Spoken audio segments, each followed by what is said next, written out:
बस खाली. आजी सर.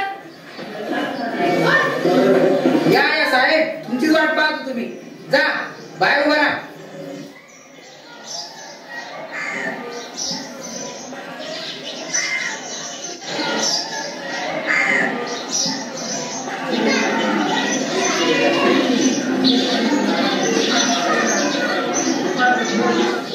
पहा मुलांनो, आज आहे वाचन प्रेरणा दिन. महान शास्त्रज्ञ डॉक्टर APJ अब्दुल कलाम यांचा हा जन्मदिवस.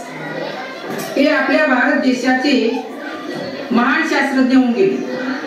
त्यांचा हा जन्मदिवस सर्व शाळांमध्ये वाचन प्रेरणा दिन म्हणून साजरा केला जातो. पहा, त्यांचं सारखंच आपल्याला मोठं व्हायचं असेल, शास्त्रज्ञ व्हायचं असेल, तर आपण त्यांच्यासारखा अभ्यास केला पाहिजे.